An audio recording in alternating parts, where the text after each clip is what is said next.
and welcome back to FanCorner, your favorite nerdy, unhinged podcast. Woo. Today I'm joined by the amazing, the fabulous, the iconic Jalaire. Yay!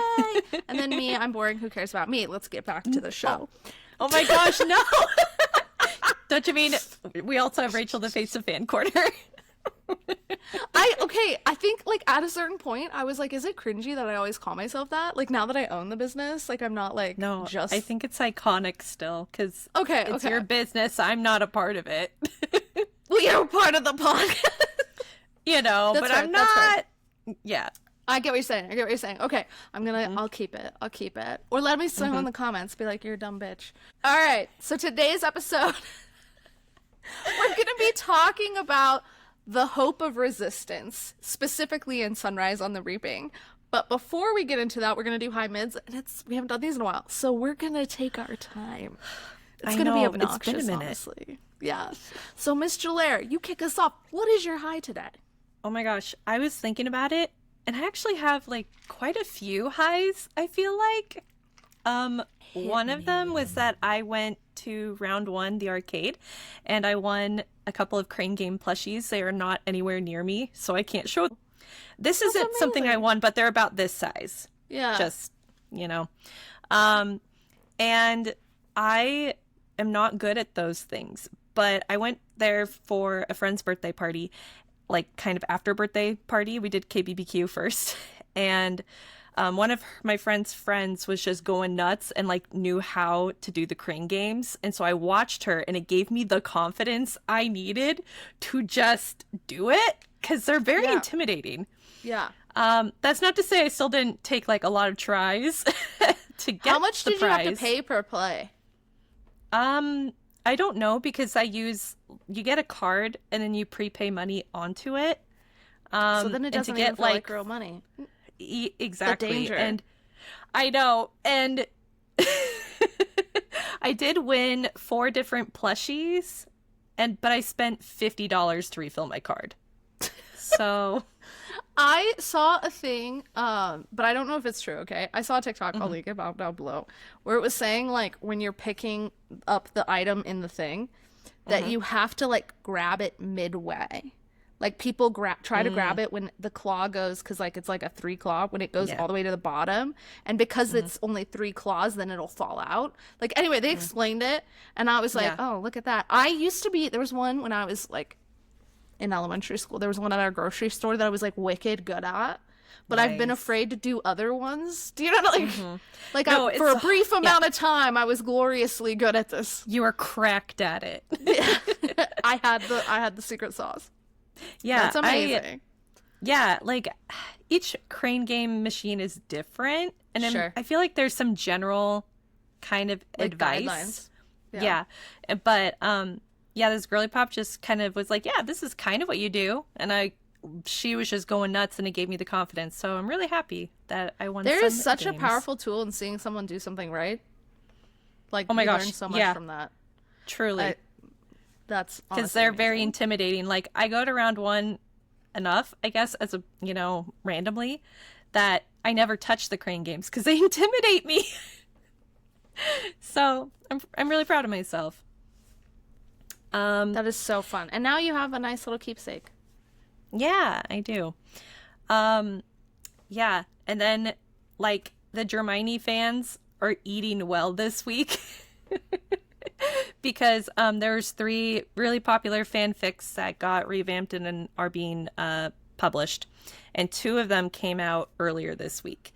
And one of them was one I was really excited about. So I've been listening to the audiobook. Is it the Manacled one that also came out? That comes out in October. Okay.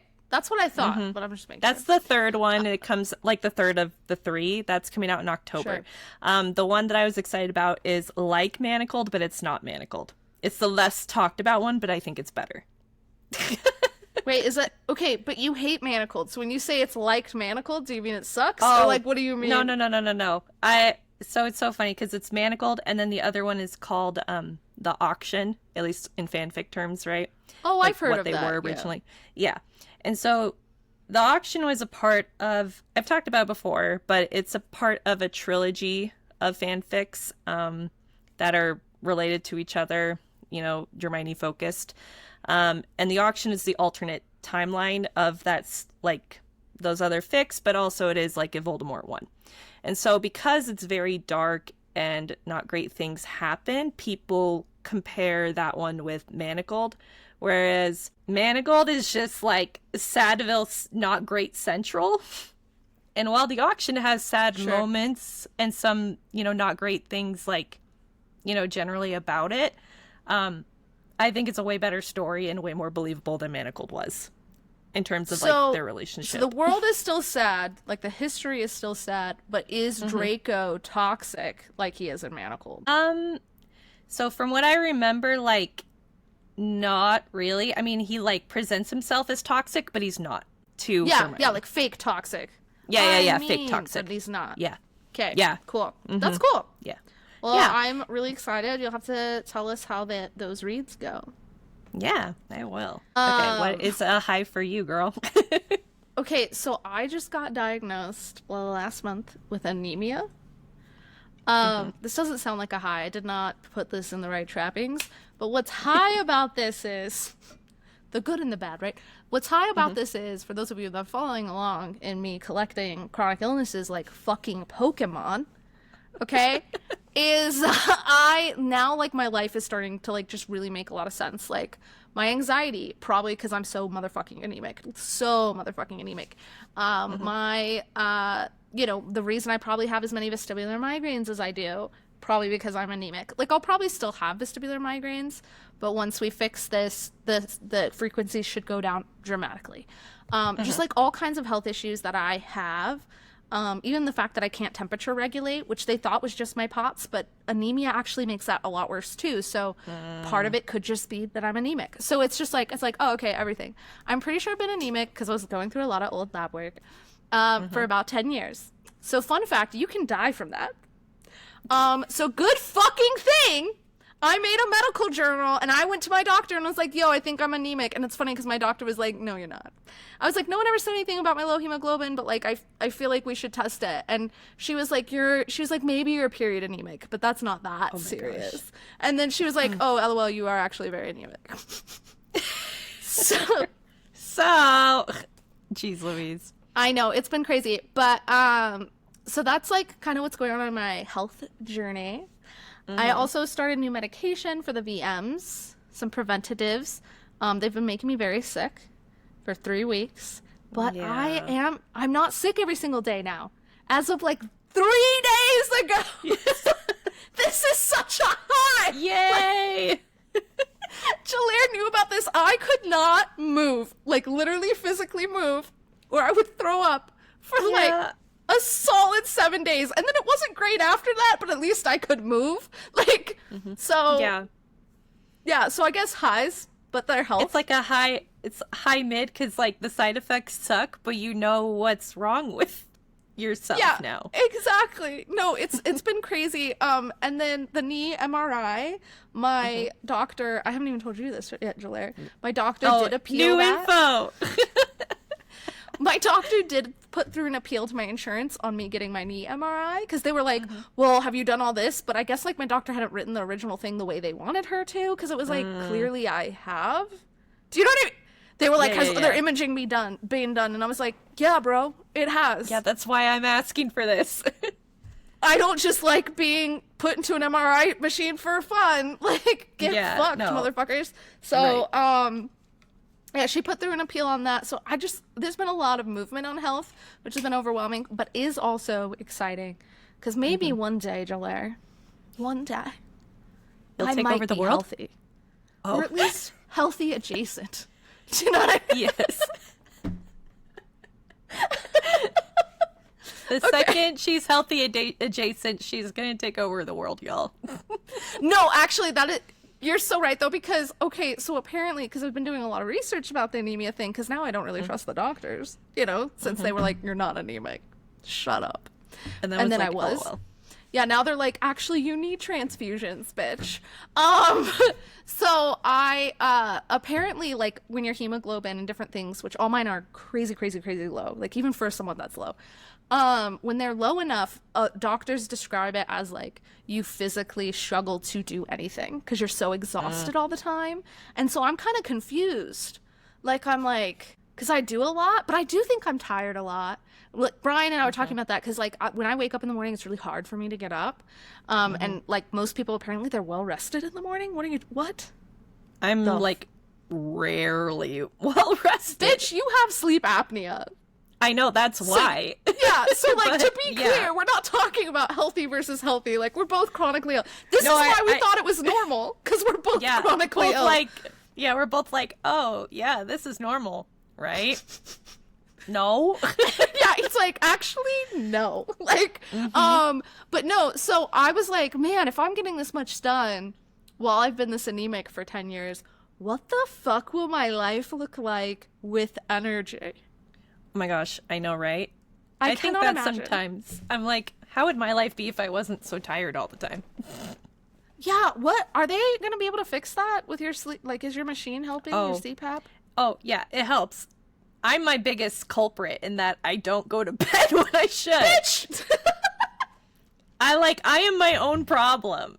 Rachel actually witnessed this. Like, one of Rachel's highs was her birthday weekend, okay? She just turned 30, so, you know.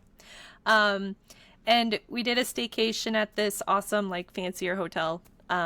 And we definitely, like, both stayed up way too late talking because it was, like, sleepover kind of vibes. Absolutely. But then I was like, okay, bitch, go to bed. I'm gonna read my Kindle now. Okay, and what was weird is, like, I was like, oh, she's gonna read for 10 minutes, whatever. But, like, I was really struggling to sleep even though, well, I mean, like, it's hard in new, like, areas to sleep. Absolutely. Yeah. So I was tossing and turning a lot. And, like, I got up at one point to pee, and it was, like, 2 hours after we went to bed. And I was like, this bitch is still awake. It was, like, 3 a.m. in the morning. It was 2. And we had to wake up the next morning early for brunch. So, like, what were you? It was so funny. And then the next day she was like, I'm sleepy. And I was like, no shit. Yeah, no, I am fully aware. I am my biggest problem. And it's screen time, too. So that's, like, the worst kind of, like, staying up you can do. Because it, like, feeds the little cycle in your brain or whatever the fuck. I don't know. Yeah. I mean, definitely for sure if I'm on my iPad. But my Kindle itself is not too bad, I feel like. I wonder scientifically, though. I don't know. I'll find out. Let's find out. Let's find out after this podcast episode. Okay. Not to question you on this. Speaking of my birthday, though, speaking of that high, I want to show off. Are we even going to get to the main topic? Maybe not, guys. Okay. It's been so long. Look at my beautiful magazine that they all made me for my birthday. So it's called Runway. So fun. Like Devil Wears Prada. My friends and Brian were all involved in this. To be fair, I did tell Brian and Jalera, I was like, this is what I want for my birthday. I was like very specific. And I was like, and I want extra articles made and whatever. But they slayed it so hard. Like, who could have thought? Like, it's like an actual magazine. They did advertisements, like, for FanCorner in it. So, like, how cute is that? Like, and for my book and for the podcast, just like a real magazine and have ads. And there's little articles about how I drink a lot of water and what's in my purse. And my favorite part is that Akatar is apparently always in my purse, which actually was funny because we were literally at a hotel and I literally had Akatar with me. And since I was on my new pills, I had such bad vertigo I couldn't physically read. So why the fuck was Akatar with me? I don't know, Jalera. Emotional support book. What if I can suddenly read? What if the vertigo disappears? And then I have time to read on this very busy weekend. So, it's literally so iconic, and I'm so dead. Although, I fucked up. I didn't even tell you this, Jalera. So this magazine, Brian had mentioned it to our leasing agent at our new place that we're moving to. And so she wanted to see it. And I didn't think anything of that, so I brought it for her to see it. And then she was flipping through it, and I don't admit that I have cats, because I'm not paying cat rent. Oh, yeah. Get fucked. Do you know what I'm saying? And there's like this dead ass huge page about my cats. She didn't say anything, but it was funny because I handed it to her and she was like flipping through every single page, and I suddenly was like, oh shit. And I turned and I just looked at Brian with like these really wide eyes, and he was like, oh my God, you could tell that he thought of it too. So hopefully that'll be okay. Here's the thing. I'm sure she probably won't register it because I'm sure she talks to a lot of different people. Sure. And goes through that process a lot. Maybe so I she think you're just fine. loves us enough too to like let it go. Yeah. That's my hope. That's my hope. So that was iconic. I love that. And then my mid that I was going to bring up is that I'm moving. And so actually I'm packing upstairs and I deadass almost packed the mic and the camera. Oh my gosh, this morning. no. And then I literally, they were in the box and then I was labeling the box and I was like, wait, like I need this later today, actually. So we're moving on Tuesday. We're giving ourselves a week. And so that'll be kind of a lot. So that's definitely a mid. But it's good practice for when we move to Pacific Northwest next year. So we did have to delay that. But Jalaire, what is you have a mid for us. And it's a really kind of exciting one. So I want to... It's not as thrilling as like medical stuff, but I am going to say before we go to my mid, I looked up, about if Kindle Paperwhites, because that's the one I have, affect your sleep, right? And basically the consensus is like, yeah, it still could because it's technically a screen, but it's not a blue light screen. So it's like less disruptive. Well, that's good. Yay. So not great, but not as bad as it could be. So we like it. Exactly. Yeah. Okay, so my mid is that I was so sore from my ballet class 2 days ago. Like, okay, so I don't think anyone on the podcast knows, but No. So I have a bingo card of goals that I did this year and last year. And one of the goals last year that got moved on to this year was to take a ballet class because I never danced as a child and I wanted to. And so I did like a 6-week class and then I just started another 6-week class on Tuesday. And I'm starting from like zero. Like Ballet 101 was like, you don't know shit about ballet, okay? So it's been really, really fun and making my inner child very happy. But with class on Tuesday, we had a week break. So coming back after a week was harder than I thought it would be. Oh, yeah. If you don't keep up on that on your own, I can't imagine. Yeah. And then, we were doing Grand Pliés, and that's why I'm sore. Yeah. Because those are ouchy. And is it an hour-long class or? Hour and 15 minutes now. Yeah, that's a long time. Well, okay, so how badass of you though to go to dance as an adult? I'm literally obsessed with it. So my hope is I have this vision that I've not communicated to you, but it has been in my head. That because my knee is getting better and better and better, just like very, very slowly. And so my hope is that by the time I can come back, hopefully in 4 or 5 months, I can come back to dance classes. We can be in the same class level, even though I'm a returning ballerina. You know what I mean? That's my goal. Yeah. I want us to be in the same class because I probably wouldn't want to go back to like the level I would have taken before immediately for that same reason. Like your body's not in the same shape anymore, and it would kick your ass. So it's good for me to regress too. So my hope is we can take a class together. That's my dream. Before I move next year. Yeah. That would be so fun. Yeah, 2 days ago was a lot. We did Grand Pliés in 3 different positions. And then we did balancing on, flat with one leg up. Both where the foot's lower and then where it's higher. So that was a lot. Okay. Yeah, like passe and coup de pied? Yeah. Okay, cool. Yeah, that makes sense. I was trying to picture what you're talking about. Yeah, I can't remember the French, but yes. Sorry. I didn't mean to. I was like, why isn't she just saying what it is? They can handle it on the podcast. I'm an asshole. No, I don't remember. I don't remember completely French. Valid. That's completely valid. I literally learned the terms 2 days ago.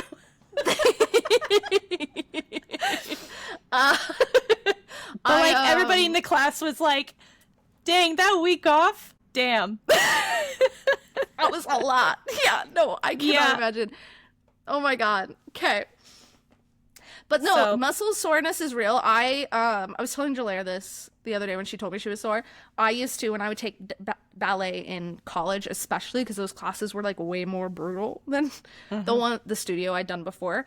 I would have to like, because I'd be in so much pain. Like if someone touched me, I would cry, like my quads especially. Yeah, it was so bad. I'm like, my quads are so well, not today, but yesterday they were so upset with me. Well, that's good. Okay, because sometimes that DOMS can last for days, bitch. But no, it's because I rolled out my legs. Yeah, I was literally telling Julia, I was like, you need to roll out with a rolling pin because it's like you can control like how deep it goes really easily and stuff. I don't remember you saying rolling pin. I just thought like a foam roller. Dead ass. No, I have a rolling pin. I'm gonna do that. Oh my god! Yes! I have a marble rolling pin.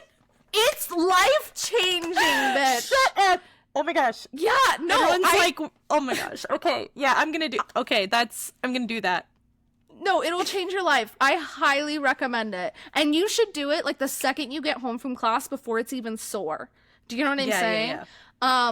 Yeah. No, rolling pin, your calves, your quads, whatever the fuck the back muscles called behind your thighs, like all of that. Yeah. I've done all of it. And then I'll show you some more foam roller things too. The foam roller's great for some really specific things, but I think the rolling pin's a lot easier. Yeah. That sounds way easier because I don't have a foam roller. My roommate does. Yeah. But, oh my gosh, I'm just, wow. And then after that class, it made me go, it looks a little silly, but it's good. Yeah. After that class, I definitely was like, yeah, I need to definitely make sure I go to the gym at least a couple times a week so I'm not like in class. No. It is so easy, and so I'm so glad they're going so far down to the basics for y'all because it is so easy to get injured starting a discipline like ballet or coming back to ballet. Like, girls get flame out all the time. I'm hypermobile, so especially for me, but like anybody, like I've seen all kinds of dancers be taken out by it just so easily. So yeah, no, the more you can do extra stuff at home, the fucking better, honestly. Right? Also, they keep the studio room a bit warm, too. Ew. So, which is kind of ick because it's summertime right now. But it also just keeps ourselves warm. So, yeah. I'm glad I can't go yet. That would be a lot for me. Actually, saying that out loud, it could be a lot. So, come in the winter. Yeah. Potsy girl in the house. Potsy girl. That's why my water bottle's like gone, like empty. Some like when I go to a gym and they're like the gym we have here is like 75 and I'm like, I will fucking murder someone. Like, what the fuck? Like, I can't do anything. Like, I get so weird. So yeah, no, that would not be good. Usually our new one though is a better temperature, so I'll be a better. Hooray. Yeah, usually the studio is like 73 degrees, but on Tuesday it got to be 75, but that was like accidental and it was just like what the fuck, and trying to figure fuck out what was going on that's a lot to make it be lower. But when you're actually working out, like especially like those temperatures quickly are untenable. So anyway, you're brave, badass for starting ballet, so I love this for you. Me too. Should we get into our main topic? Yeah, let's do it. Okay. We're finally going to talk about the book that came out months ago. But, like, here's the thing. This book dropped right when I went to Japan, so it took forever for me to read it. Of course, Rachel read it, like, immediately, even though it's a gamble if either of us are going to read a book immediately or not, like, for real, But I wasn't vertigoed out yet, so I still was in my read everything all the time phase. No, it's so fair. So she read it, I read it, and then we sat on it figuratively because this is such a good book and it's a really important book too. Yeah. And then we decided to go do this podcast episode about it a couple weeks ago. And our prep took so long and we were like, okay, we're going to come back to this later. So now you all get it.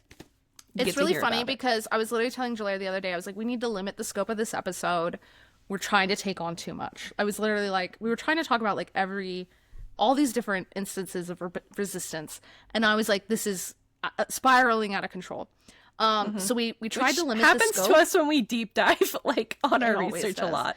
But then it was funny, while Julia was in work today, I wrote up an essay. Like, our outline's out of control. So we might be breaking this into 2 parts. We'll see if we can keep it under control or not. But as a reminder, today's topic of Sunrise on the Reaping, our theme is the hope of resistance, and how that spreads rebellion against tyranny. Obviously, Sunrise on the Reaping is a very dark book in a lot of ways. I mean, we're talking about children dying and fighting to die, and oppressive systems and all kinds of stuff, and starving. But I think the more important theme really is the hope of it. And I think that's what Suzanne Collins wants us to get from it. And especially in the political climate we're currently living in, I think it's so important that we talk about that aspect, because I'm seeing a lot of discourse online of people just like crying about it, which I totally get. It's very relatable. I'm not saying I didn't cry. I definitely cried. No, yeah. I definitely cried too. I definitely was shocked. I definitely cried. But I think there's so much more to the book than... I would say Rachel and I both think that there's so much more to this book than the sad, devastating aspects of it. Yeah, like sometimes books are kind of... I don't like this term, and so I'm trying to think of it like a less crass way to say it, but I've heard people call it like pain pornography. Oh, yeah. Where it's like... Yeah. Or torture porn, because it's torturing our feelings, and torture is literally yes, to the kid. Yes. But I don't think that's what Hunger Games is at all. At all. It's a Never dark has been. theme. It never has been. Like, it's dark themes, but that's not the point of the book, right? The point of the book is showing us how to resist and how to find hope, because we all have those moments reading these books where it's like your whole heart swells because of the humanness of it. And I think that it's important, especially in dark political times like we are in, to focus on that, because if we just get despaired out like Haymitch at the end of this series, we won't be able to wake up the next day and do the work that needs to be done. So 100%. Anyway, that's our theme. So a few different things with this. There's different kinds of submission, right? And I think the book really gets into that. There's individual submission, right? Which is when someone, like, you put a gun on them and you say, if you don't do this, like, I'm going to shoot you, like the peacekeepers do all the time. And then there's, like, national level, right? Like, group submission, which is, we see them talk about a lot in terms of, like, why the districts would submit to the capital, when obviously, technically speaking, there's a lot more of the other districts than District 1. They outnumber them, so why do they submit? And so that's kind of what we're going to get into.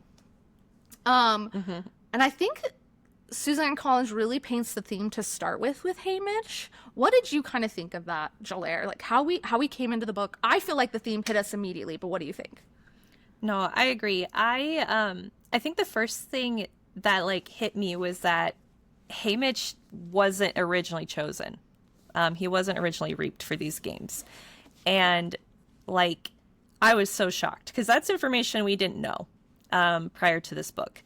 And the reason why he is chosen is because of the boy who was chosen, resisted what his, destiny would have been. And we can talk a little bit more about that. But the fact that the book starts off immediately with that is so telling and poignant of the rest of the story. Before we even start with, like, Haymitch, and, like, how his involvement in getting into the game started with an act of resistance, we are immediately met in the face with a lot of quotes. Sure. About, resistance and all that stuff. Like, and paying attention to what's happening around you by a couple different people. So I think that is laying the groundwork. And then what happens with Haymitch being in the games is setting the stage. Yeah, Suzanne Collins, I agree. Those quotes were very purposeful. She wants you to get it. She's like hitting us across the head with it immediately. She's like, this is the point of the book. Yeah, because she only writes Haymitch, if there's something she wants to say. Yes, which is so beautiful. Haymitch is already resisting because he's technically taking part in an illegal practice of bootlegging to make enough money to survive. Much like our girl Katniss much later with hunting. But then you're exactly right. The only reason Haymitch is part of the games is because he resisted. So we have Woodbine Chance. His name was the one that was pulled out. He was the second boy that was pulled out. It's quarter quell. We're taking double the candidates, right? Woodbine Chance's name gets pulled, and that kid he resists. He takes off running. He runs. And for a brief second, Haymitch thinks he might make it, but he obviously gets shot by the Peacekeeper as soon as he's out of frame. Well, right before he's out of frame of the cameras. But I actually really want to talk about Woodbine Chance for a moment, because what a way. Haymitch mentions how anytime a kid runs, they're going to immediately die. Like, that's a known fact. They're not going to make it. And even though Woodbine Chance is one of the fastest kids, he's not going to make it. And so we know that, and everyone knows that, right? And yet walking up onto that stage is submitting to the Capitals games. And so Woodbine Chance, by running, said, you know what, I'm not going to die starving and being beaten in the Capitol from other children. Instead, I'm going to take my fate into my own hands. And honestly, it was a much quicker death than he potentially would have faced in the Capitol, most likely. And I just think that is so powerful, to take back that power of, I'm going to choose how I die. I'm not going to let you continue to make me a slave in your oppressive regime.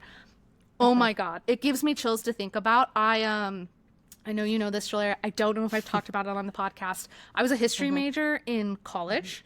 And I specifically, you have to have like a specialty. So I don't know everything. I don't even know half of anything, actually. But my quote-unquote specialty was the transatlantic slave trade, because I'm a very fun person, I guess. And in my poli-sci major, it was genocide. And we read this book in one of my classes about women slaves coming across the Atlantic Ocean, and how they would forcefully miscarry their fetuses, like purposely incite a miscarriage. And women historians, and specifically women of color historians, only recently are putting it together that this was an act of resistance. In terms of how like slave masters and stuff saw it, they were seeing it as like just violence, or like, oh, they're not human. But really, it was these women that couldn't control anything going on in their lives, asserting control that like, no, you are not going to harm any child of mine. I will not bring a child into this world. And just that work of like, it was like weirdly common, but also not weirdly. It actually makes a lot of fucking sense that women would find ways to miscarry.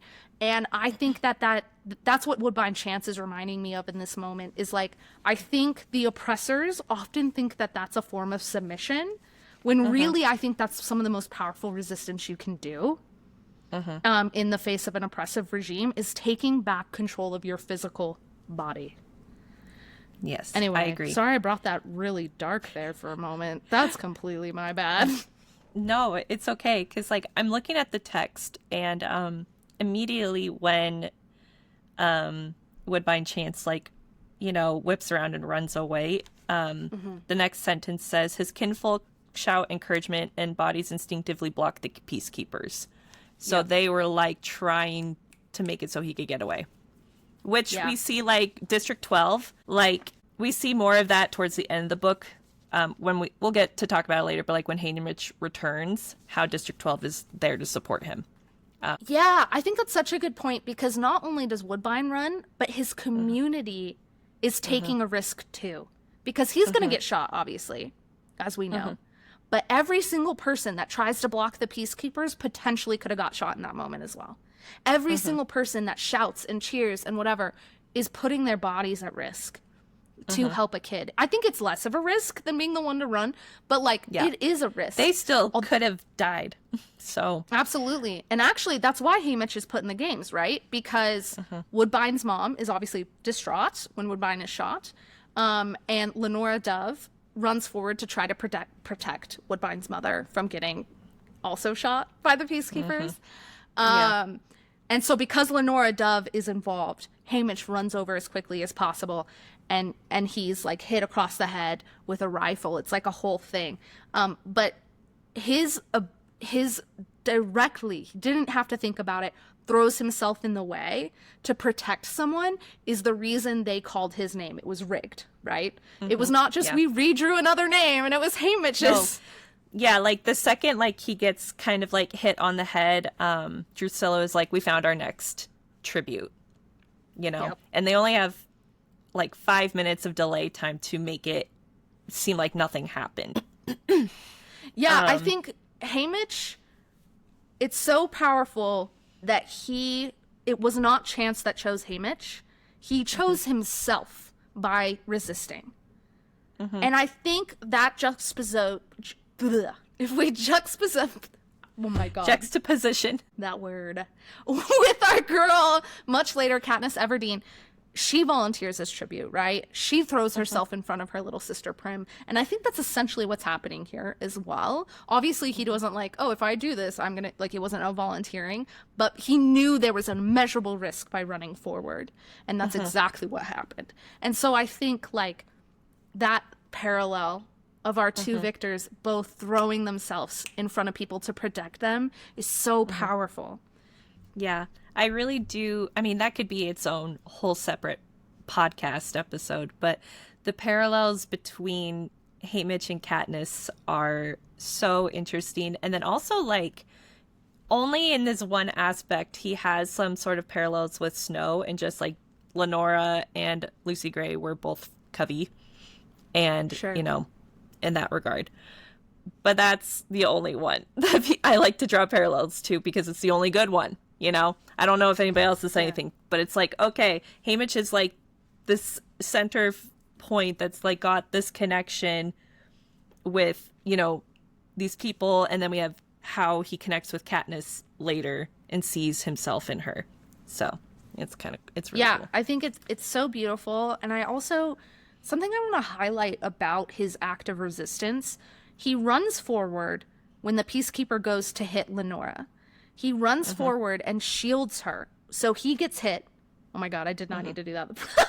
I hit myself in the head. He runs forward and shields her, so he gets hit in the head with the rifle, which obviously concusses him. So that's like a good barometer too of like, he's like, what's even happening? But it's so interesting then that he was chosen because it was a non-violent protest, essentially, that ends up having a violent ending. And I think that that's so key, right? We talk a lot about the need to non-violently protest as if that's morally superior, when the end result is the same, unfortunately, more often than not. But I think it's just so powerful that his first I actually think it goes to show the power of Haymitch that his first instinct was not violence in that moment. Right. And goes to show the over-exaggeration of the response on the Capitol's part. Totally. I was just thinking that for the most part, Haymitch's like acts of rebellion are nonviolent. They are. Yeah. So. I mean, technically speaking, a bomb could have... When he's bombing places, he could have killed people.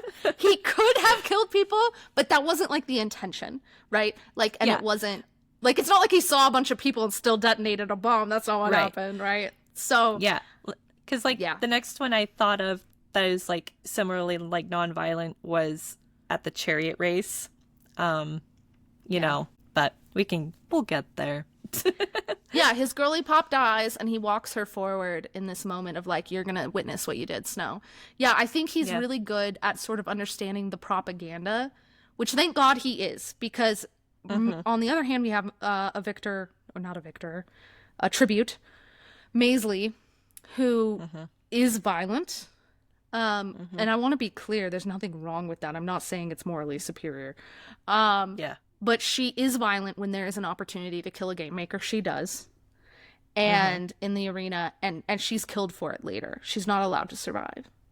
And so then she's not... God, I love that. Yeah. I love that girl. I love her. But I love her. But it's the only reason Haymitch can stay in the game long enough to exact the change he's trying to exact is because he has that balance between, like, it's very fucking disruptive, like, violent adjacent, but not, like... killing peacekeepers. You know what I mean? Like, right. I absolutely agree. And like, plus with Maisley, like her, I love her. At first, I was like, "Am I going to dislike her?" Favorite no, character. she's the best because her resistance immediately starts like on the train, and And she more or less is, like, talks about, like, if you let them treat you like, less than a person, that's feeding their agenda. And, like, as we see, she, like, basically being, like, one of the wealthier people in 12, she's got, like, etiquette, has had more nicer things, like, things like that. And so she's like, where's my silverware? Like, for dinner, and like, how can I even get a napkin? And everybody else seemed to think that was not an option. And the fact that she's like, no, I deserve this as a person. I'm not huge. an animal. Yeah. Yeah. That sort of, it's so easy to think like that kind of condescending air she has is just bitchy. Do you know what I mean? Yeah. And really, totally. It was so pointed to, I think she understands the propaganda that the Capitol at this time in Haymitch's tribute era is that the district people aren't quite human. They're not quite human. They're a little bit savage. They a little bit deserve what's happening to them. That's why they don't really care that they don't have nice things, almost, and that's why we have to do these things to keep them under control, is because they're kind of not human. I think Maisley understands that because she's incredibly intelligent on a really intense level, and so she's like, how can I show that they're not correct? And by being mean and sort of bullying people into being like, why are you dirty, or different things, it helps other people who in their defense are just trying to survive, but like, it helps them show up in a way that actually that fashion and that etiquette and all those intricacies are actually pushing back, and they are resisting against the Capitol. Exactly. You are exactly right, Jalaire. And speaking of propaganda, we have to talk about Plutarch. Oh, yes. Haymitch gets reaped, and it almost looks like Lenora was about to be killed too, just for having, tried to help. Just in this being moment. there. Just being there, trying to help Woodbine's mother, because she's like not shutting up. They almost kill her. It's just like this whole thing, like, get rid of the girl, But Plutarch was like, immediately steps in, and he's like, oh no, but we need to save her for the tearful goodbye. It'll be better for TV. And what I love about Plutarch, and I know we know this, but he's using the Capitol's propaganda actually to resist against them. In that moment, he saves her life. She easily would have died. She was expendable, but he's able to use the propaganda machine that the Capitol has created. He understands it well enough to be like, okay, how can I save her? This is how I can save her. By spinning it as in the Capitol's favor for her to still exist. Yes. Oh my God. I love that. And I love how different the different ways of resisting are. Like, even just so far, we've talked about taking back bodily autonomy, right? Essentially, suicide is what we've talked about, right? I think Woodbine, I mean, I know they were hoping he could make it, but we all knew that chance. We all knew. I mean, it was a person, it's essentially it was a peacekeeper on the roof, Yeah. So it's like, if nobody on the ground got him, somebody up above would. And even if he'd gotten over the fence, he would have been hunted down, right? So, like, oh yeah, he knew what he was doing in that moment. It's essentially a suicide run. But like, so we're talking about taking back your bodily autonomy. I love that we're talking about fashion, low key, with our girl Maisley. Like, all these different ways. And then Plutarch, who's someone's very rich, very affluent, very capital, but still using the tools at his disposal, which is like cameraman and showmanship and whatever, to help save people's lives. I think often those types of moments don't look like resistance to the Capitol, to the oppressors, and yet they are. Do you know what I mean? Right? That's so powerful. Plus, like, this is kind of like the stepping stone for Plutarch, because he does become a game maker for Katniss's Quarter Quell. Absolutely. And then everything like jumps off at that point, because that was like the pivotal moment. Like, I think the interesting thing, I mean, again, there's so many things we can talk about, but it took 25 more years for things to really happen, and change takes time, but it all has to start somewhere, Yeah. And like, obviously we were very like introduced to the Hunger Games initially with just Katniss's, where it's like, okay, it took 2 years. But this book really gives us the fact that there were so many people that we know from the Hunger Games trilogy. They were planting those seeds that just took years to pay off. Yeah. And it was built. It's so powerful. Brick by bloody brick. You know what I mean? And, you know, Plutarch's arc is so interesting because he has this moment pretty early on. I think it's at one of the, I don't know, district stations or on the train. Plutarch asks Haymitch, why do you submit? Yeah. He's like, why do y'all do that? And he like asks him these kind of philosophical questions, which to some degree is kind of a dick move. Where, like, we're talking about children that have been reaped to go die in a fucking death arena. However, I think it was coming from a genuine place. He clearly was asking these questions because he mentions how he's read a lot of old philosophies, John Locke, etc., about freedom, about, like, human enablement. And I think he's legitimately asking. Like, Plutarch's like, why? He's trying to understand, not realizing that he himself submits. But so I think it's interesting because Plutarch in this day and age, in Haymitch's era, he was clearly a resistor himself, right? He helps Haymitch multiple times. He's a rebel in his own right. But he ultimately has this very privileged lens where a lot of the resistance that's happening, like Haymitch's family refusing to cry on camera. You know, Plutarch doesn't get why that's resistance. To him, he's just like, why the fuck, guys? But he's not understanding that resistance is so much more complex than what he can understand. You know what I mean? And so, and he's coming at it just from this privileged position. And again, ironically, not realizing and hypocritically that he himself, by being a cameraman for... Like, he is an oppressor himself, right? Yeah. Like, he's part of the fucking system. He's resisting He's a part in of the the ways... problem, but... He's a part of the problem.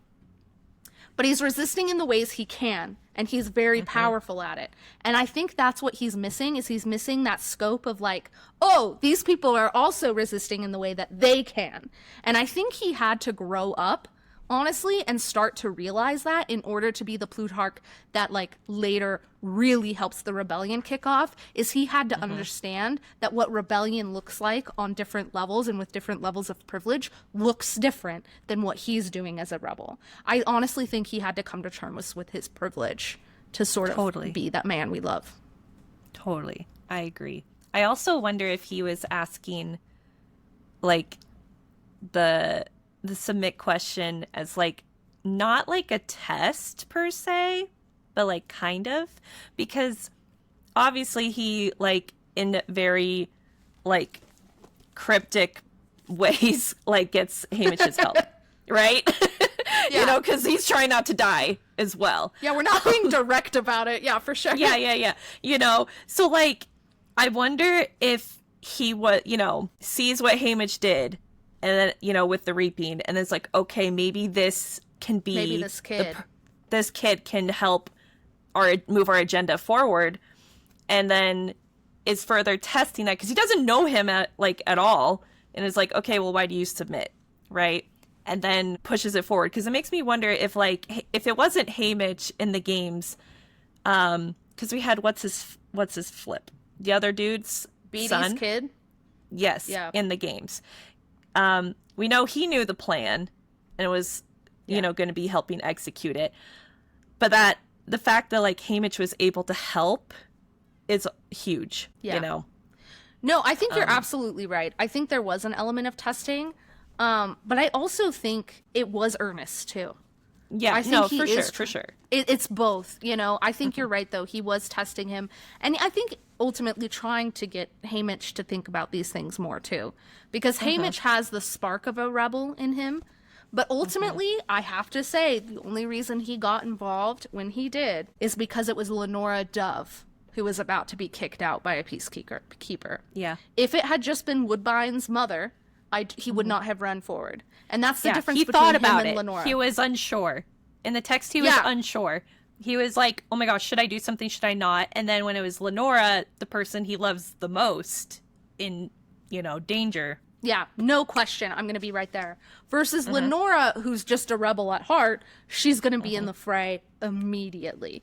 And so I think, like, Plutarch needed to kind of help push Haymitch just a little bit further of, like, embrace what's clearly inside of you, my dude. You know what I mean? Totally. Okay, so we have some examples that we want to talk about. Now that was all us trying to set the stage. We're out of control, so these will not be in order, but we have some examples of resistance that hit us both very powerfully that we were going to talk about. Let's talk about Maisley making all the tributes tokens. Yes. The power of fashion. The girlies get it. Get it. Yes. Oh my gosh.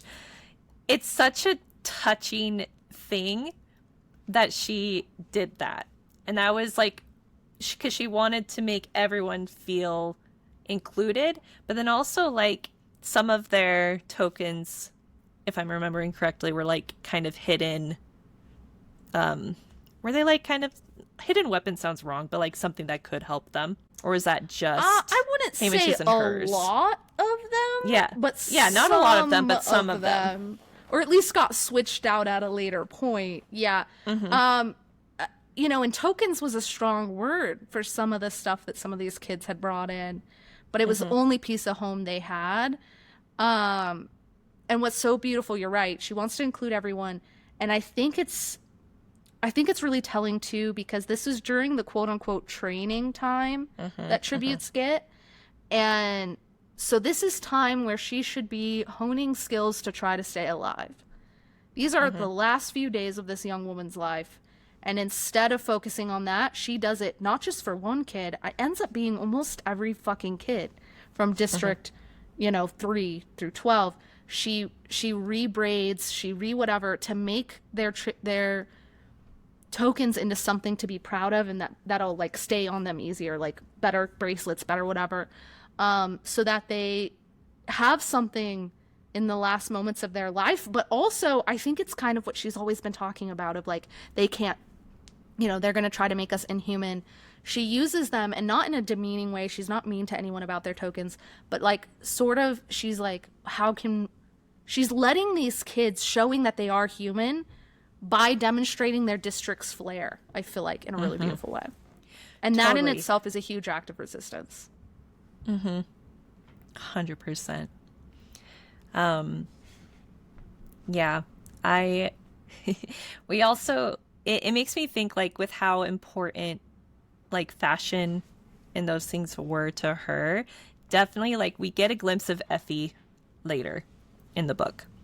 And we all know she's all about fashion and everything during Katniss's games and like being treated like a person. So I want to kind of, they never interact, but I want to like just in my own little heart believe that like Maisley like inspired that trend a little bit. I mean, to be fair, Effie was watching the games, and Effie dressed Haymitch, and I think she would have dressed Maisley too. So she would have interacted with her a little bit. So I don't think didn't see it, but yeah. We just didn't see it, yeah, like verbatim, but she was definitely there. So I don't think it's a stretch of the imagination. I mean, we know Effie certainly, because Haymitch is kind to her when she drops things and he picks it up for her, she's like, oh, I knew what kind of person you were from that moment. I think it would be the same with Maisley. I think it's like a game recognizes game situation with Maisley. I agree. I think the idea that I think people like to trivialize fashion. They think of it as stupid and frivolous when really it is culture. It is humanity at its root, because culture is art, it is history, it's everything. It's identity. It's identity. And so each district has their own flair, has their own whatever, even if it's something simple that these kids brought forward. Maisley making it something beautiful and flair worthy and therefore able to be kept as a token is undermining what the capital is saying, which is that these are kind of savages who don't Like, first of all, why are they helping each other? That's confusing to the Capitol. They should just be wanting to kill each other. And so Maisley doing it is like, wait, what? Why is the kids helping each other? That's not what we wanted to have happen. But then also, I have no idea what I was going to say, but it was going to be profound. So, oh my gosh, it's all good. I found where Plutarch talks about submitting. It is page 104, if you want to go there. Okay, cool. Yeah, read it. Yeah. So he says, you know, why do you submit to it? Why do you submit to it all? And like some other person said, because you have the guns. And then he goes, is it really about the weapons though? I grant you they're an advantage. On the other hand, when you consider the sheer difference in numbers, district to capital, ... and then Haymitch says, I don't think we submit. And boy, that's what I'm saying. They don't submit, and Plutarch's being privileged. Yeah. And then Plutarch says, it's implied you accept the capital's conditions. And then Haymitch says, because we don't want to end up dead. Do you really not see that? You know? And what a powerful scene. Right? And Plutarch then says, like, you know, no, I do. I see the hangings and the shootings and the starvation and the games. I do. And yet I still don't think the fear they inspire justifies this arrangement we've all entered into. Do you? You know, it's interesting because they're talking about two different levels of submission. Like we kind of said at the beginning of the podcast, right? There's the individual submission and there's the society submission. And so Plutarch in his mind is like, why the fuck is as a society have we submitted? Which, to be fair, as a society, they have submitted. Because he's forgetting the individual level, which is that, because he's like, well, with sheer numbers, we should overwhelm them. And that's true, but then how many individuals would be dead? Do you know what I mean? Like, if they just sheer fucking all at once, all agreed to run at the Capitol, they could, in theory, overrun them at some point. However, how many thousands or whatever numbers, a lot, would die in that process, right? So every individual has to live with that, and not just for them, their loved ones, right? Their mothers, their daughters, their sons, their whatever. They have to live with that consequence. And I think that's something Plutarch fails to realize, is like, just because people aren't like dying for their submission, he doesn't think it's whereas like Haymitch, because he lives in it, he's like, no one's submitting. And I think it is really ironic because is Plutarch running at Snow and trying to stab him in the heart? I'm sorry, did I miss that part, Plutarch? Like, what a privileged asshole. I want to be clear, I love him, but I do think his privilege was showing immeasurably in that conversation. He's like, 100%. Why are you guys submitting? And he's like actively submitting himself.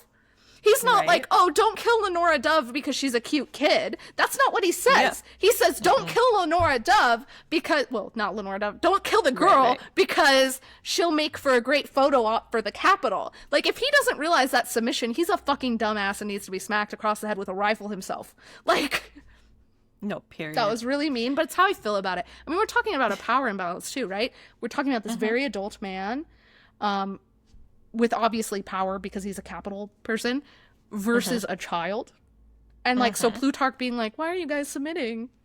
I don't know. It's like naive to say the least. Yeah. It's crazy because this conversation happens while they're training. So very also dangerous place to have that conversation. Yeah. Plutarch, that could have gotten back to the Capitol, except they're all about to die, but it was still risky. Yeah. But then also, he mentions, one of the lines he says is, he's like, why, you know, I see the shootings and the hangings and the Hunger Games and the starving. None of that, what he's talking about is all Hunger Games stuff, whereas the people in the districts are experiencing violence and oppression 365 days a year. Right. And I feel like Plutarch's missing that. He's like, well, why are we submitting? And he's just thinking of the Hunger Games as the way that the Capitol, to be fair, that's kind of the propaganda, right? That's kind of what they say. We punish them by doing the Hunger Games. But that's not the only ways they punish the districts. The districts are starving actively at all times. And I think that that's an interesting thing, too, in terms of his privilege showing. 100%. It's also interesting because at the very end of the conversation, Plutarch says, why do you agree to it? Why do I? For that matter, why have people always agreed to it? And then it goes, when we don't respond, he shrugs and says, well, it's something to think about. So yeah. I'm glad he calls himself out, but it is an interesting thing. It's complex, right? It is so complex. Yeah. Just like real life. Just like real life. Oh my God. Just like real life. Yeah. Okay, we're coming up on the hour mark. So I think we should pick this episode up next time. We're going to split it into 2 parts. And we will keep talking about, we have a lot of really great examples. Obviously, as you all know, we've not scratched the surface of other ways that resistance, and then we're going to tie it in a cute little bow so we can all be hopeful together. Yes. I wrote a beautiful essay about it. So it's a good little essay. I read it in our outline, you know? But yeah, I think like just to even reiterate, like I a part 2 is definitely needed because we barely scratched the surface, but I want the thing that like people take away from at least this part of the episode, and it's going to come back in part 2, that there is hope in resisting, and that this matters. And it's not going to be all doom and gloom, and that resisting does matter. You think about it, Plutarch, just because we've talked about that example so many times, stepping up and saving Lenora Dove's life. I mean, it cost him nothing, that act of resistance, ultimately. And it was everything for Lenora Dove, for Hamish, for her family. They end up getting her for 10 more months, or I don't know, however longer. Right. So I think that's the power of resistance. In our minds, we're like, well, why bother resisting whatever regime change or racist or awful thing happening in the world? And yet people asking these questions, people like Maisley pushing back on us, is why we keep showing up. And it helps the individuals in the moment, right? Each token that she helped, whatever, it impacted not just people who might be potentially saw it on screen while watching the Hunger Games.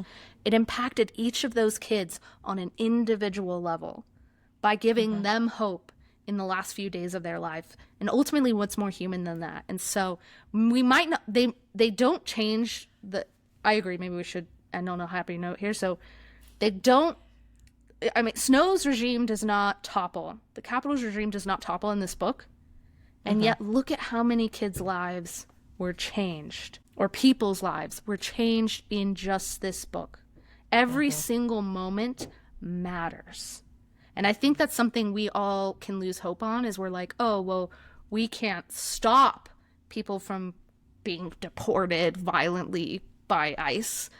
Because, you can't on a macro level, aside from voting, blah, blah, blah, blah, blah.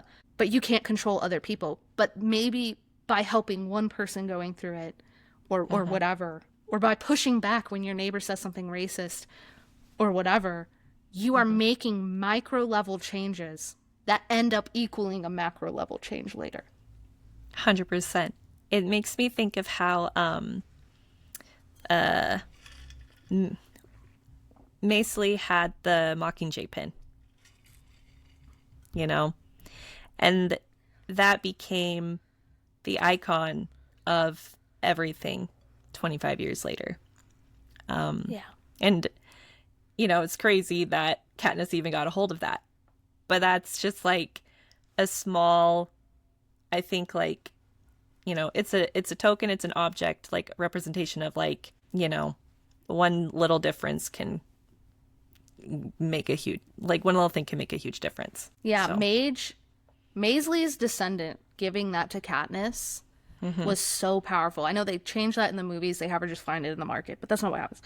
Her bestie Mage gets cut out of the films. I love Mage. that it being Maisley's descendant that does that, I don't think is a coincidence. No, because Maisley would have grown up. It totally does. Maisley would have grown up knowing everything there was to know about the Hunger Games on a very personal level, because it was her mother's twin sister that was Maisley and that died. And so, yeah, that legacy carried on and obviously meant so much to an entire nation, the Mockingjay at the end. And so you're exactly right. Like something that it was just such a small kindness. And what a great parallel that Maisley was the one helping these kids have tokens, and Mage is the one that brings Katniss a token. She wouldn't have had one otherwise. Her mother didn't have anything to give to her as a token. It's not like Katniss was like, oh, if I take them this, I can't have this. Like, she didn't have anything. This is the only thing she had. Totally. It's beautiful. Yeah. Oh my God, I'm emo. Okay. That's so what this book makes us all emo. All emo, but like in a hopeful way, though. You know what I mean? Yeah. So I hope we inspired you all to see this book differently, or hopefully see it at least the way we see it. Yeah. I got a text. Actually, you know who this is from. This is from Hannah. From a girly pop that we are both friends with. And she was like, she had just read it, and she was like, I'm so depressed, like I can't get up. And I was like, really? I felt so jazzed. Like I feel like it invigorated me to keep the fight up. Actually, in a weird way. And I understand why someone wouldn't have that reaction. It's very valid. Yeah. So hopefully we can help you see sort of that. I look like a fucking ghost. Like, this is like, Jesus. I'm like telling you to have hope while looking like I'm haunting your dreams. What is happening? Oh my gosh. The iPad glare, man. Oh my God, I'm dead. I don't know. Anyway. Yeah. Okay, it's but we do have some updates too. Wait, what were you gonna say? I want to hear it. I was gonna say that, like, when I also finished the book, I was very sad and depressed and had to sit with it for a while. But it didn't leave me feeling hopeless. Like, I was sad, but it made me think, like, oh my gosh, this is so relevant to, like we've said, today's political climate and everything, and it's so important. And so it made me think and reflect on, like, what I could do better. Yeah. And I think that's part of I would assume that's part of Suzanne Collins's point in writing this story too. Absolutely. So. Yeah, it's interesting because, like, you know, I'm like, oh, what can I do? And I'm like, I have a podcast. Like, that's kind of stupid. And yet we're trying. But that just means people get to hear, you know, our thoughts. People listen to us for some reason. So thank you for listening. Yeah, I know. It shocks me all the time. Especially now that I'm scaring you with this zombie face. But no, yeah, on that note, I think when I read books, just as, okay, we keep saying we're going to end and we keep not ending. It's okay. This is why y'all love us. I just want to say, like, something I have started doing, especially as the world has gotten darker, is literally when I read books, and I was realizing, I was like, maybe I've never told anyone this, so I'm going to tell everyone this now. When I read books, especially something like this, though, because we all knew this was going to be hard, right? Oh, we all knew it. You know, we all signed up for it. We signed up for it, but I still think we were all kind of a little shocked. For me, it was when Haymitch wasn't the one called from the Hunger Games, and then when that hit me the hardest. But, like, we all knew. But any book I read now, or media of any kind that I ingest, I try to view it through the lens of, how can this make my life better? How can this make me a better person? Where's the hope? You know, I specifically write down quotes that inspire me. And so it's sort of a unique lens, but I would highly recommend that everyone does it, because it will help you not give up. And I know that's so important now more than ever, because people with less privilege than you are hoping you do not give up. They need you right now. So, yeah. Similarly, like, I ingest media that, like, my favorite medias are, and things I consume are the ones that make me feel something. Yeah. And that I have a reaction to for those same kind of reasons. So. Yeah. You don't just want to watch people blow up for no reason. It's not a Michael Bay movie I want to watch. Exactly. Okay. Wait, is Michael Bay the one that did Transformers? Yes. Okay. Brian is obsessed with those. Everyone just watched them. And Oh I my will gosh. say the first one at least, I will not speak for the rest of them. The first one at least does have some slightly deeper themes, but like he cries every time when Optimus Prime is like, humans are just getting started in their universe. They are a young species, but they have goodness in them. And like Brian's like crying in the club. It's very cute.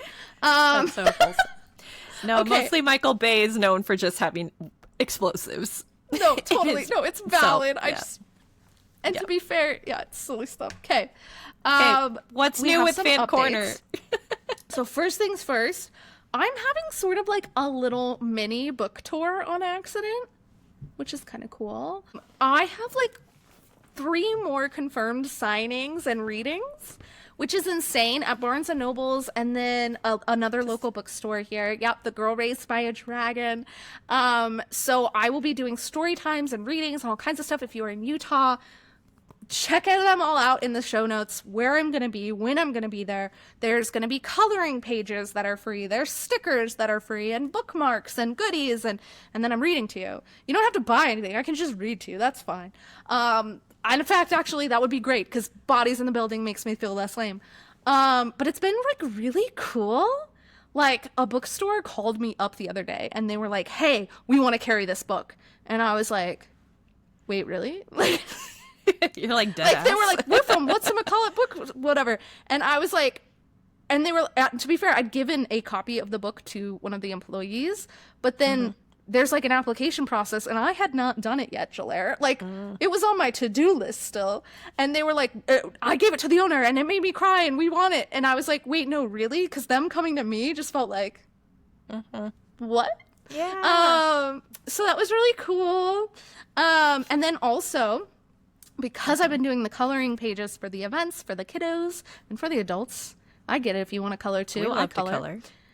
I'm actually going to do a printing of the book as a coloring book. So if you can either buy the real book and this to color, or maybe like kind of a 2-for-1 deal. Like you can just like buy it as a coloring book and color as you go, but still get to read the book. I thought that might be kind of fun. That'd be cute. So that'll be coming out the next month. I know, right? I'm a little worried it's maybe stupid, but it feels like me. I don't know. I keep going back and forth, but I'm like, I should just do it. Let the people decide if it's stupid. I mean, an ACOTAR coloring book exists. Your book is just already like coloring book ready. That's true. That's true. I guess, okay, so my panic was, I was like, is it stupid to leave the text in? Like, but then I was like, but then that's kind of a better deal for someone. Do you know what I mean? There are coloring books that have text in them. I'm pretty sure the ACOTAR one does. I guess that's true, actually. It's not like the whole, yeah. I have that book. Why didn't I not? Yeah, no, that's true. That's true. I don't know. I'm Go just fact check me, but yeah. I'm overthinking things. Actually, wait, I it's don't know. probably packed up. It is. Wait, no, because it's in my desk drawers. I'm making Brian just like we got big silicone saran wrap Oh, yes. essentially to Yes, like I have so the those. drawers. Yeah, you have some? It's the best. Yeah, I do. Wait, dead ass? Yeah, for real. Can I use some of it? Oh my god, thanks. Because we were gonna buy it, but we haven't yet. So, No, and I only have my desk drawers too. Mine's like this big. Yeah. Yeah, No. I have a Yeah. lot. Oh my god. Okay. I bought it That's when I amazing. moved the first time. So, yeah. That makes sense. Cause yeah. Okay. So I'm not gonna pack my desk drawers. Anyway, it doesn't matter. Anyway. Also, my friend's frame mirror. I know I've been promising this for a while, but my friend's frame mirror, my Kindle charms, friends charms, and chocolate frog charms are coming out soon. I'm also working on a licensing application. So if you are into, I probably shouldn't say in case I don't get it, but if you're into women written fantasy books, maybe in 9 months I'll have good news because it takes a very long time. But we're talking like claw clips and pins and like all kinds of cool things. And then finally, I had this thought and I wanted to put it to the podcastees first, the people that listen. So DM me or whatever. Y'all can figure out how to communicate with me, comments, all the things. I'm thinking of doing a Patreon. And so it would be kind of like a sticker of the month kind of situation, maybe sticker sheet of the month. It'd be cheap, you know, like $5-6. And then maybe like as part of that, because I was like, it's just a sticker sheet sounds kind of lame, you know, but I can't make a new miniature every month. Do you know, like that's too a lot much. of work. That's a lot of fucking work. A sticker sheet will already be pushing me to my max capacity, if I'm being honest with you. But then I was like, oh, maybe a way to add other value is sometimes I see creators do, like MuggleCast does this, Fantasy Fangirl Pod does this, where they have like either a Discord or they have like a monthly hangout with like the podcast crew, which I probably should have mentioned this to Jalaire before mentioning it on air. But I was like, I saw it in the notes and read it, and I was like, that sounds cool. Okay, good. Okay. So, I was like, maybe we could do like a hangout if people thought that would be like, if that would be cool to you, if a patron in general, or if you were like, would that be a value add to you? Like a virtual hangout night with me and Jalaire. I would imagine to begin with, maybe we'll have 1 or 2 of you. So you just hang out with us for an hour and you can ask us questions and we will answer them. Yeah, we can talk about all the fandom things, you know. Whatever bookish fandom things you have going on, like, I'm sure we know, one of us knows something about it. Between Rachel and I, we cover a lot of things. A lot that of things. Are not, like, even remotely discussed on the podcast because, you know, we've got so much. Yeah, well, and we kind of jointly have to know something to bring it up. I feel like, I've been watching Buccaneers recently in Gilded Age, but like we don't talk about that because you don't watch it. You know what I mean? Yeah, I like, you know, suck at watching things. You do, okay, but I do think you'd like Buccaneers because it's like Bridgerton.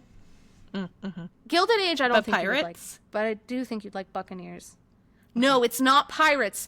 Okay, that's what I thought, because what the fuck is that name? Yeah. It's because they're Americans? No, it's like just these American heiresses, really rich girls that go over to London to try to find, because like one marries like a something. You know, like an some earl big or deal, something. man. I almost said a duke, but that's not correct. But like, there's a duke later. But like, it's like romance, it's intrigue, but it's like not very historically accurate. Do you know what I mean? Like with the music and everything, but like in a fun way. Yeah. I'm picking up I what you're really putting enjoy it. So anyway, so tell me what y'all think of that. Like if that would be a value add, or if y'all have any other ideas of, you're like, hey, if you did XYZ, I would be interested in a Patreon. I might not be able to do it, but I would love to hear it, because I'm just trying to brainstorm it. Because if I don't come out with this next year, I'm going to smack myself across the face. It's been on my list for 2 years now, and it's just embarrassing at this point. So anyway, help me brainstorm.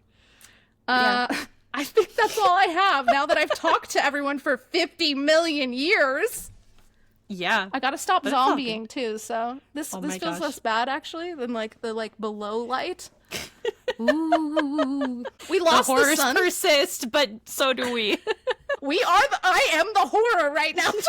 Join us soon. We'll be doing the Sunrise on the Reaping Part 2, Electric Boogaloo. And we will keep going over themes of hope. If there's something specific you want me to cover and you get to me in the next week, we probably will cover it. So DM, message, whatever. I know a lot of you wrote in on our Instagram thing. I did a thing actually like weeks ago when we were originally going to read this episode, and people wrote in some great things. I'm pretty sure some of our shit came from it, but I can't remember what came from who. I have no idea. I don't remember. If something we talked about came from you, thank you so much. Anyway, thanks, y'all. Have a very hopeful day. Yay.